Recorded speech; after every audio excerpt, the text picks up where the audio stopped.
Não é de hoje que sabemos que a célula é a unidade morfofisiológica dos seres vivos, ou seja, a base da vida. Nosso corpo é feito de milhares e milhares dessas células, o que nos faz ter a necessidade de estudá-las. Mas como fazer isso? De tamanho extremamente pequeno, não é tão fácil estudar a célula e suas estruturas, de modo que o homem teve que descobrir diversas formas para estudá-la, e é sobre isso que vamos falar hoje. Até porque compreender a organização estrutural da célula é fundamental para entender o seu funcionamento. Por mais que você aperte o seu olhar, você não consegue ver uma célula, mesmo se você pôr um óculos. O poder de resolução do olho humano é maior do que 0,2 milímetros. O que isso quer dizer? Quer dizer que o olho humano só consegue distinguir dois pontos, como dois pontos, se eles tiverem tamanho maior do que 0,2 milímetros, pois senão enxergará uma coisa só. Então, como conseguimos estudar a célula? Magia? Não precisa de tanto. Para isso, temos a ajuda da microscopia, que é um dos vários métodos de estudo da célula. A história da microscopia começou em 721 a.C., com a criação da primeira lente de Layard, que foi uma das primeiras lentes criadas. Em 1665, Robert Hooke publicou o livro Micrografia, onde o termo célula é usado pela primeira vez. Já em 1675, Antoine van Leeuwenhoek aprimorou as lentes, sendo o primeiro a observar bactérias. Joseph Jackson, em 1830, reduziu o problema com a aberração esférica. Quando as lentes foram colocadas em distâncias precisas uma das outras, proporcionaram uma boa aplicação sem desfocar a imagem.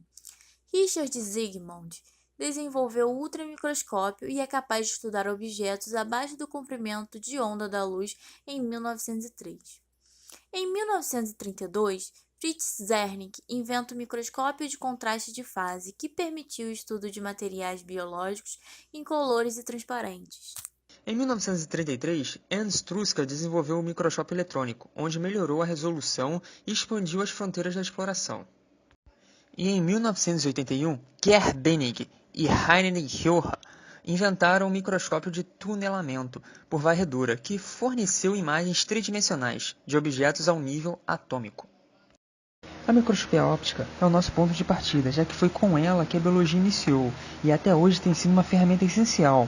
Uma vantagem da microscopia óptica é que a luz é relativamente não destrutiva. Já por meio do uso de um feixe de elétrons, em vez da luz visível, a microscopia eletrônica pode captar imagens no interior das células e de seus componentes macromoleculares, em uma resolução quase atômica e em 3 dimensões. Uma célula animal típica tem de 10 a 20 micrômetros de diâmetro. Isso é cerca de 1/5 do tamanho do menor objeto que normalmente conseguimos ver a olho nu. As células animais, além de ser minúsculas, também são incolores e transparentes. A descoberta das suas características internas foi graças ao desenvolvimento de uma enorme variedade de corantes que fornecessem contraste suficiente para torná-las visíveis. Até hoje, a microscopia frequentemente depende tanto das técnicas para preparar a amostra como do desempenho do próprio microscópio. Portanto, é necessário considerar tanto os instrumentos como a preparação da amostra. Essas imagens mostram a progressão em etapas desde um polegar até um grupo de átomos, e cada imagem representa um aumento de 10 vezes na magnitude.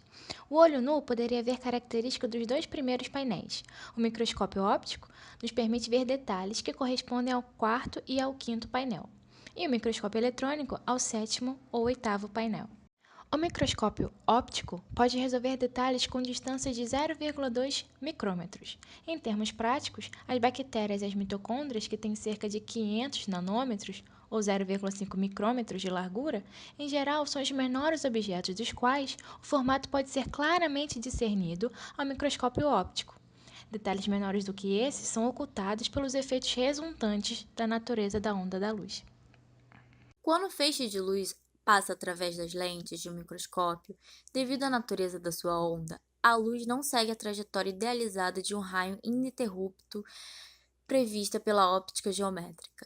Em vez disso, as ondas de luz viajam por um sistema óptico por várias rotas levemente diferentes, com ondulações de água de maneira que interferem uma nas outras e causam efeitos de difração óptica. Na microscopia óptica, temos vários tipos de microscópios: campo claro, campo escuro, contraste de fase, contraste interferencial, luz polarizada, fluorescência. No microscópio óptico de campo claro, a amostra é normalmente montada entre uma lâmina de vidro e uma lamela e colocada no microscópio na platina para visualização. A luz da fonte é focada pelo condensador para a amostra. As lentes da objetiva recebem a luz transmitida pelo objeto e focam para o plano focal das lentes oculares, criando uma imagem. Alguns microscópios possuem um diafragma, que dificulta a passagem de luz, tornando a imagem mais ou menos luminosa. É muito usado para visualizar tecidos em laboratórios e faculdades. Nessa microscopia óptica, há diversos modelos de microscópio, como binoculares, monocular e invertido. Os monoculares têm só uma lente ocular, como o próprio nome já diz. Os binoculares possuem duas lentes oculares.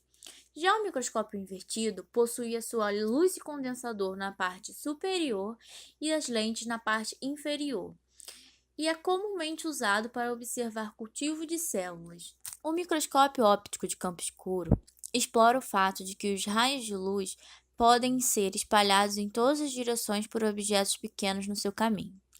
Se a iluminação oblíqua a partir do condensador é arranjada, não entrando diretamente na objetiva, objetos focados, mas não corados, em uma célula viva podem espalhar os raios, alguns dos quais entram na objetiva para criar uma imagem clara contra um fundo escuro. O microscópio de contraste de fase aumenta essa diferença de fase de modo que as ondas ficam quase fora de fase, produzindo diferenças de amplitude quando os conjuntos de ondas se recombinam, criando uma imagem da estrutura celular. Essa microscopia usa um sistema de lente que transforma a diferença de fase em diferenças de intensidade. Ambos os tipos de microscopia óptica são utilizadas para visualizar células vivas. O microscópio de luz polarizada é uma modificação simples do microscópio óptico, no qual um filtro polarizante está localizado entre a fonte de luz e o espécime, e um segundo polarizador está localizado entre a lente objetiva e a ocular. Esses filtros modificam a luz e são eficientes na análise de matérias que produzem dupla refração. A técnica explora as propriedades ópticas para revelar informações detalhadas sobre a estrutura e composição dos materiais. A microscopia de fluorescência usa uma molécula com propriedade fluorescente. Emite luz com comprimento de onda na faixa visível quando exposta a uma fonte ultravioleta. Essa microscopia usa a capacidade de algumas moléculas fluorescentes sobre a luz ultravioleta, e a excitação e a emissão de luz das moléculas fluorescentes são reguladas por filtros para promover a cor e o contraste. Tecidos intactos normalmente são fixados e cortados antes da microscopia. Como a maioria das amostras de tecido é muito espessa, para que as suas células individuais sejam examinadas em uma alta resolução, geralmente elas são cortadas em fatias transparentes muito finas. Para preservar as células do tecido, elas devem ser processadas e fixadas. O processo de fixação mantém tudo no lugar e preserva a estrutura para poder cortar. Ela interrompe a autólise de modo que as estruturas se conservem. Como os tecidos costumam ser macios e frágeis, mesmo após a fixação, eles precisam ser congelados ou então envolvidos em um meio de suporte antes de serem seccionados. Os meios comuns de emblocamento são cera ou resinas. Na forma líquida, esses meios tanto permeiam como envolvem o tecido fixado, para então eles poderem ser solidificados.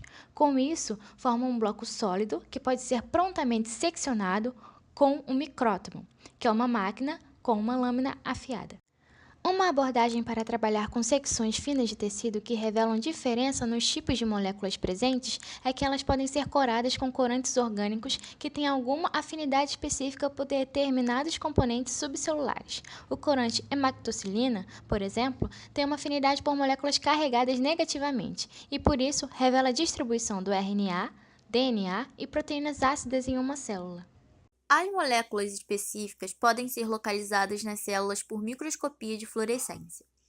Moléculas fluorescentes absorvem luz a um comprimento de onda e a emitem a um comprimento mais longo.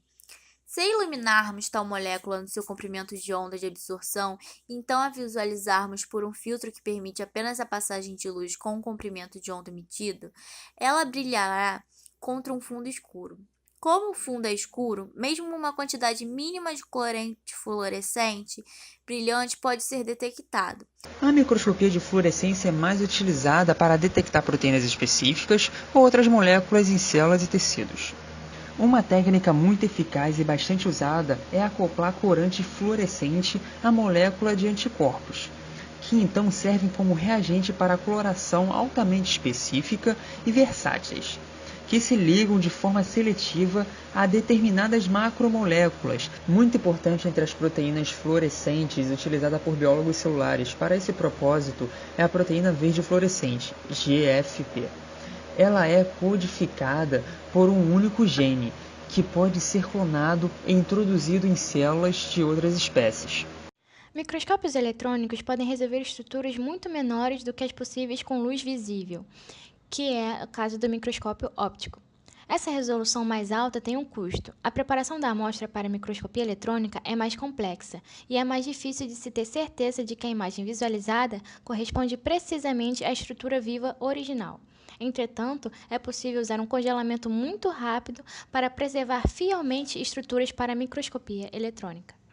A fonte de iluminação é um filamento ou cátodo que emite elétrons do topo de uma coluna cilíndrica de cerca de 2 metros de altura.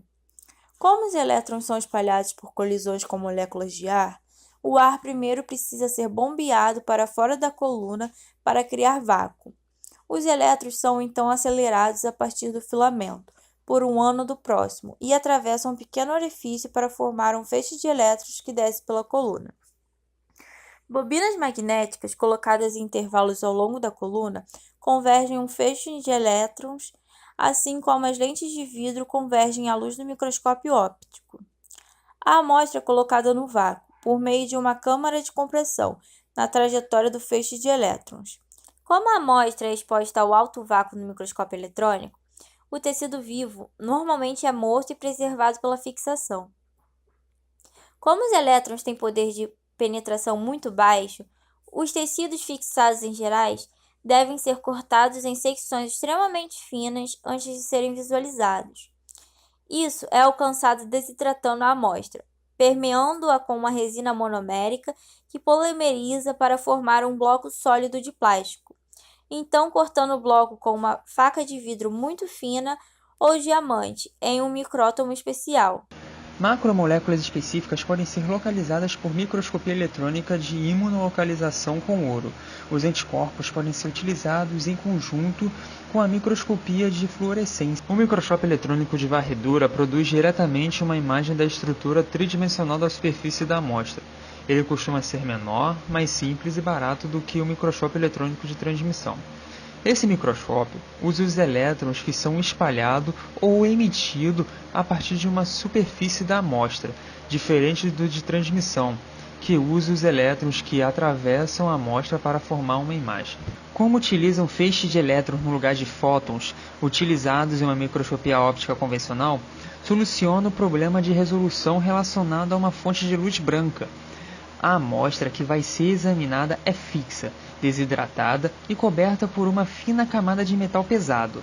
De modo alternativo, ela pode ser congelada rapidamente e ser transferida para uma câmara resfriada de amostra para exame direto no microscópio.